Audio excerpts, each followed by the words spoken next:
runtii sharaf weyn bay ii tahay inaan maanta ka soo qayb galo xafladdan xil wareejinta oo taliyihii hore ee daraawiishta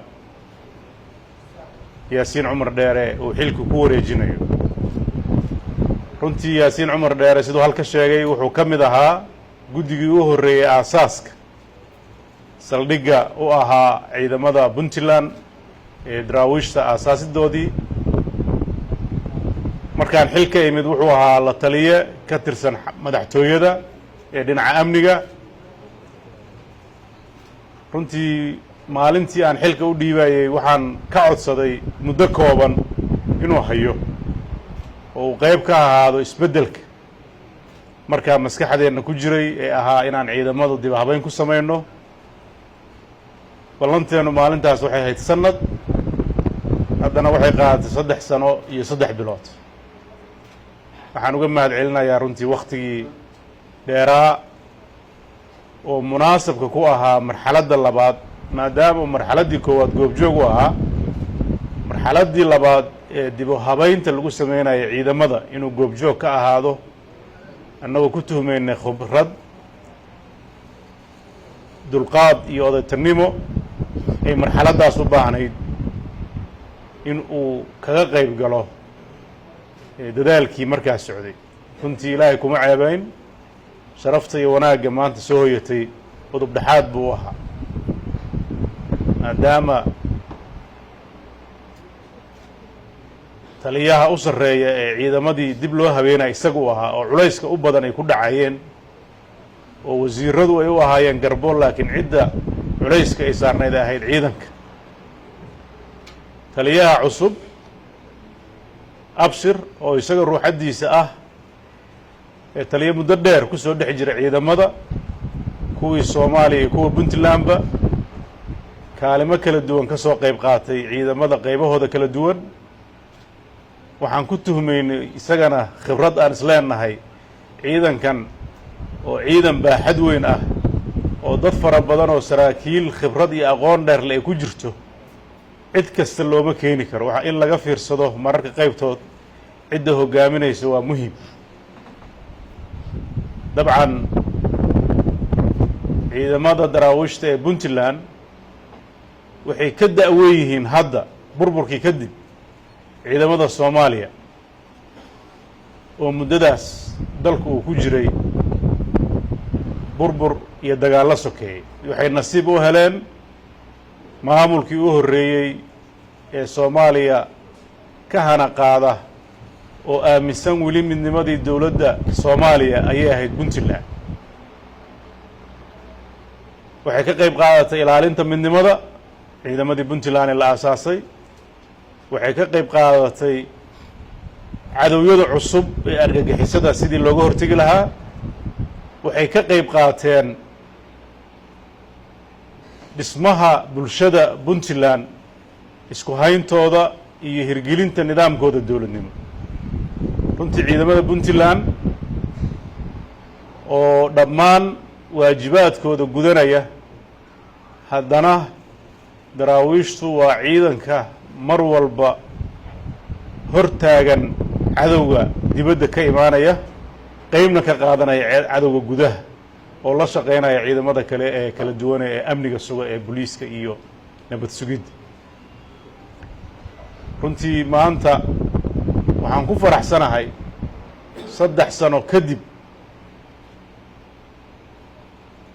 in wax badan oo dowladda Puntland muddo dheer ay ku taamaysay in inteedii badnayd la qabtay, ama la oran karo 80% waxbaa ka qabsoomay. inta dhiman waxaan rajaynayaa waxaan bil iyo 2 bilood ka badnayn inay ku soo gabagabowdo oo uu nasiibku u heli doono taliyaha cusub.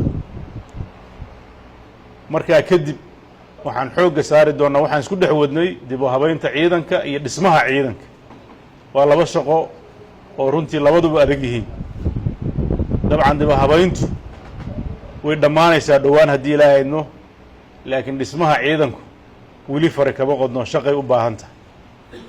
hadday noqon lahayd agabka shaqo ee hadda la haysto casriyeyntiisa, xarumaha lagu shaqaynayo, dugsiyada iyo horumarintooda, tababarada ciidamada iyo qalabaynta casriga ah oo mar walba horsocod ku socon doona haddii ilaahay. waxaad og tihiin dowlad salkeedu iyo saldhiggeedu waa ciidan. degenaanshaha puntland ka muuqda waxaa saldhig u ah ciidamadeeda. ciidamadaas har iyo habeen u taagan inay ammaanka sugaan oo dadku markay hurdaan buuraha u saaran, oo dadku markay shaahaynayaan xabadda ugu socoto, oo dadku marka ay danahooda gaarka ah qabsanayaan danta guud ka shaqaynaya. haddaan la heli lahayn carruurteennu wax ma barateen, dumarkeennu nabad kuma seexdeen, dadkeennu ma shaqaysteen si loo helo canshuurta la rabo in dalka lagu difaaco. marka noloshu waa wax isku xidhan, qof walbana meel buu ka leeyahay. waxaa ilaahay mahaddiisa inay qolo walba garato danta ay bulshadan u leedahay. inuu qofku doorto inay ciidamada ka mid noqdo waa sharaf, waana wax runtii uu bulshadiisa ammaan uga helayo, waana waxa keliya oo bulshadiisu ay ku jiri karto. nin nasiib laa garta oo garowsada inuu naftiisa u hibeeyo inay dadkiisu nabad ku noolaadaan. runtii shaqadaas waa shaqo aan joogsi lahayn inta bini aadan jirina jirtay. ummad kasta oo horumar gaartay waxaa lagu qiyaasaa hadda horumarka ciidankeeda u gaaray. puntland nabadda ay haysato waxaa saldhig u ah ciidankeeda iyo hoggaankeeda oo gartay ahamiyadda ay ciidanka leeyihiin. maamuladii kala duwanaa ama madaxdii kala duwanaad ee puntland soo martay mid walba ahamiyadda koowaad waxaa u ahaa dhisidda ciidanka. waad og tihiin markii 98 la aasaasayba horey waxaa laga galay sidii ciidamadii dowladda ee lahayd dib loogu soo celin lahaa. ciidankii booliiska la hor aasaasay, daraawiishtii baa ku xigtay, asluubtii baa la aasaasay, ciidamada nabad sugidda ayaa la aasay. dowladda puntland dastuur ahaan 4taas ciidan ayay leedahay. waxaa rabaa inaan halka marar badan laga sheego oo la caddeeyey, ma jiro ciidankaas ka dhex baxsan. ciidamada mararka qaarkood ururada gaarka u shaqeeya oo tababarada ciidamada waddamada kale naga siiyaan, ciidan walba wuxuu ka tirsan yahay ciidankan. ciidamada BMBF sida ka cad magacoodu waa ciidamada booliiska ayay ka tirsan yihiin. ciidanka buuraha ka dagaalama ee BSF-tana waxay ka tirsan tahay ciidanka daraawiishta. ciidan gaar u taagan oo dastuuri ah ma leh dalkan. waxaa la rabaa ciidanka oo dhanna taliyaha guud ee difaaca waxaa u ah taliyaha daraawiishta. waxaan u baahannahay inaan ilaalino nidaamka. sidaas unbaa jiritaankeenna ku jiri karaa. waxaad og tihiin waxaan ka soo gudubnay ururo aan iyagu iska tirsanayn ee kulligood madaxtooyada hoos wada taga, iyadoo magacyadii taliska uu jiro. ilaahay mahaddiis maanta waxaa ah urur baahidiis gaar u wata inuusan madaxtooyada imaan, madaxweynahan u imaan, isagoo aan soo marin taliskiisa uu markaa ka tirsan yahay. maxaa yeelay waxa aan dhisayno waa dowladnimo. dowladnimo haddaan rabno inaan dhisno waa inaan hay-adaha dowladda dhisnaa. hay-adaha dowladda haddaan dhisaynana hay-adda u mudan waa hay-adda ilaalinta dowladda oo ah ciidamada. waxaan rajaynayaa dhaqanka dowladnimo ee ciidan ee kala dambaynta leh, ee qorshaha leh, ee hufnaanta leh, ee noo bilowday inuu sii waaro, oo dowladba dowladda ka dambaysa ee halkaa ka sii wadi doonta haddii ilaahay idma ka dhigo, si dalkan uusan u noqon dal dib u laabta inuu hore u socdo mooyaane. waan rajaynaynaa ilaahay idankiis soomaaliya oo mid ah, midaysan, qorshe mida leh, ciidan mida leh, iyo ciidamo u gaar ah isteedyada oo si sharciga ku wada shaqeeya inayn gaarno. waxaase og tihiin weli dowladdeennu waxay ku jirtaa marxalad adag oo ay suuragal u ahayn inay kulli wada hanato waajibka ka saaran isku dubarididda ciidankeeda waxaad og tihiin culaysyada badan ee jira inta badan isku tashi bulsho iyo ciidamo mararka qaarkood aan ka tirsanayn ciidanka nidaamiga ah ayaa mararkay khatarta jirto ka qayb qaata siday ummaddooda u difaacaan taasna waxaa keenaya meelaha kale ee weli dhismaha ciidanka sida puntland aana noqon 3 sano iyo bar 3 sano iyo dhowr bilood 7 bilooda hadda aan xil ka hayno weli ma dhicin hawl ciidan leeyahay in loo maciinbido ama la dalbado ciidan maleeshiyaad qabiila weli ma dhicin sidii hore u dhici jirtay ciidamada puntland waxay hadda ku filan yihiin shaqadooda ilaahayna ka rajayn mayno wax shaqadooda ka baxsan oo cid kale loo baahdo in la helo waxaan rabnaa dadka intiisa kale in ay ku seexdaan waajibaadka ay u hayaan ciidamadooda waxaa marmar dhacda in beelaha qaar iyagoo wax qoonsanaya ama 2 beelood is haya inay ciidamo urursadaan waxaan halka uga caddaynaynaa bulshada reer puntland cid kastoo wax tabanaysa cid kastoo xadgudub beel kale ka tabanaysa ama degaan kale ka tabanaysa dowladdaa ku filan inay arrintaas wax ka qabato iyadoo u maraysa nidaamka sharciga ah uma baahnaan doonaan inay iyagu ay danahooda iyo dacwadahooda iyagu ay qabsadaan runtii ma dhicin marar kooban ayaa qabaa'il iska horimaadkiisa dhacay inta badanna waxaa ka gaaray ciidamada dowladda laakiin waxaan rajaynaynaa hadda wixii ka dambeeya inaysan dhici doonin lagu waayo arqaato loo daayo dowladda wixii khilaafaada ee bulshada soo dhex gala heerarkeeda kala duwan waxaan aada ugu faraxsannahay shaqooyinka socda ee dalka ka socda oo dubdhaxaadku u yahay amniga waxaad og tihiin ballanqaadyo badan ayaan xilligii doorashada aan soo gelayna halka ka sheegnay laakiin marxaladda hadda dhiman inta ka harsan muddaxileedka dowladdan waxay ku soo koobatay 4 qaybood keliya inay ka shaqayso haddii ilaahay idan ka dhigo amniga iyo horumarinta ciidanka oo mar walba udubdhaxaad u ah dhismaha dowladda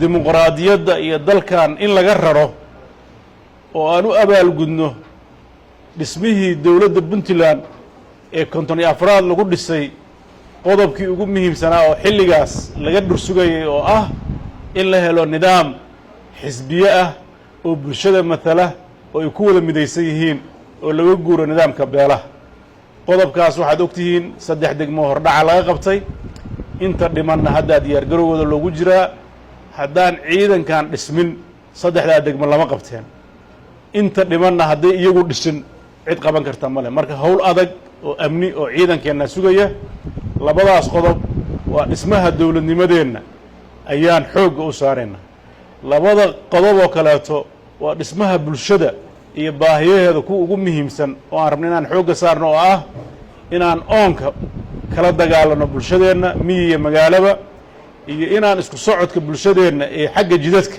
aan ka haqabtirno labadaas qodob ayaa ahaan doona labada qodob oo bulshada adeegeeda aan xoogga saari doono iyadoo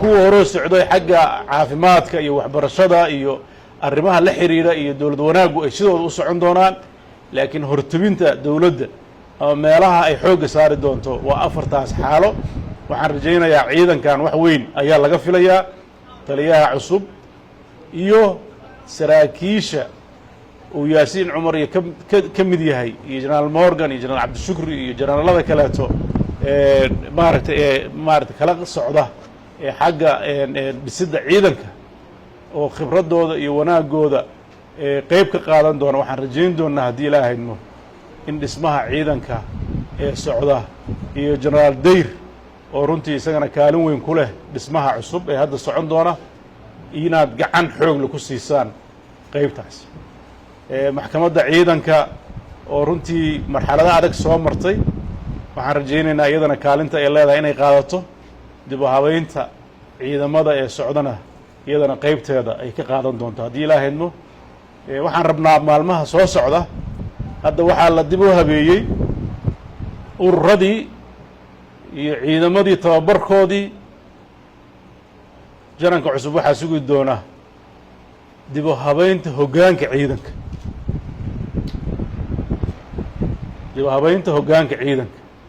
dhisidda hoggaamaha si laa'iq u ah marxaladda cusub dayactirka xarunta dhexe ee daraawiishta iyo qalabaynteeda oo aan gacan weyn ka geysan doonno iyo dhammaan agabka ay u baahan yihiin ciidamadu si ay u muuqdaan hoggaan midaysan oo xiriirsan in noqdo. dowladdan miisaaniyadda ugu badan ayaa ciidan ku baxda. miisaaniyaddaas maamulkeeda oo dhan wuxuu ku soo wareegay taliska. hadday wax ka khaldabaan waa khalad iyaga lagula xisaabtami doono, hadday wax saxaan waa wanaag iyo ammaan ay iyagu yeelan doonaan. waan u wada joogaynaa haddii ilaahay. eedayn dambe oo ciidamadu ay u jeedin doonaan madaxda siyaasaddu way yaraan doontaa. waxaan rajaynaynaa in ay hawshooda ku filnaadaan, maamulidda ciidankooda ku filnaadaan. waxaan uga mahad celinaynaa safaaradda Etoobiya iyo dalka Etoobiya oo mar walba la garab taagan, horena ula garab taagnaa, haddana ula garab taagan inuu ka kaalmeeyo dhinaca tababarada iyo dhismaha ciidanka. haddana bilaabay inuu koorsooyin dibadda ah oo Etoobiya iyo kuwo gudahaba u bixin doonaan. waxaan rajaynaynaa insha Allah isbedelada cusub oo xagga tababarka ciidanka inay hirgeli doonaan, dhismaha ciidanku inuu hore socon doono. waxaan runtii hadalkayga ku soo gabagabayn doonaa horumarka socda weli waa bilow. dhammaan inta halkaa fadhida ee madaxdii soo martay maaragtay ciidamada kala duwan ee Puntland iyo kuwa hadda hayaba, dhammaantiinba waa idin salaamayaa. dhammaanteenba waxay noo tahay farxad weyn kulanka noocaan oo kaleeta ah. waxaan ugu dambayn hadalkayga kusoo gabagabeynayaa kooxda Horseed kaalinta ay ku leedahay guubaabada guud ee Puntland oon ciidamada keliya ahayn, oo runtii mar walba oo halkan nimaano heeso murti ah oo taabanaya waaqica oo ilaahay ku ilhaamiyo, oo runtii midba midka kale ka daran yahay. dhammaantood ammaan baan u dirayaa, iyo kooxda baambeyda iyo kooxda sanaan sharafta iyo saraakiisha rugta oo runtii kaalin weyn ka qaatay, iyo generaal shamis generaaladii soo maray ciidamada Puntland bay ka mid tahay. generaal shamis waxay ka mid tahay jananada dowladda Puntland ay ku taagan tahay. kaalin weyn bay ka soo qaadatay difaaca dalka. generaal shamis iyo gabdhaha kaleeto ee runtii muuqda iyo kuwaan muuqanba, waad ogtihiin ciidamadu dowr weyn bay ku leeyihiin haweenka, hogaamintay qayb ka yihiin, saraakiisha ugu muhiimsan ayay yihiin. waxaa intaa u dheer xilliyada dagaalka dadka guubaabada iyo taakulada dhinac taagan weeye. marka ilaahay idankiisa waxaan rajaynaynaa annagoo isku duuban inaan dalkeenna nabaddiisa ka shaqayno, horumarkiisa ka shaqayno, wanaaggiisa ka shaqayno. inta noo dhimanna waxaan rajaynayaa si wanaagsan inaan wada shaqayn doono. dabcan hawli ma dhammaato, maalin walba waa cusub tahay. maalintii aan xilka la wareegnay maanta waa labay kale yihiin, laakiin haddana weli fari kama qodna. waxaan rajaynaynaa hawl kama daalo, weli waa hogadii miya halkaasay weli taagan tahay. marka insha Allah weli hawshaasaana sugaysa. insha Allah jananada hadda aan rajaynayno inay qorshayaasha cusub ay wadaan, waxaan u rajaynaynaa inay iyagana horumarka qaybtooda ka qaataan. waxaan rabaa hal arrin inaan halka ka sheego. waxaan rabaa ciidamada kooxda Horseed oo maanta hal ku soo bandhigay heesa aad u wanaagsan, mar walbana la garab taagan in dhammaantood min hal darajo la dallacsiiyey. waxaa si gaara 2 darajo loo dallacsiinayaa Raxmo oo runtii kooxda u ah. waxaa sidoo kale min hal darajo la dallacsiiyey kooxda baambeyda iyadana. aad baad u mahadsantihiin. hadal badan maanta ma ahayn. والسلام عليكم ورحمة الله وبركاته.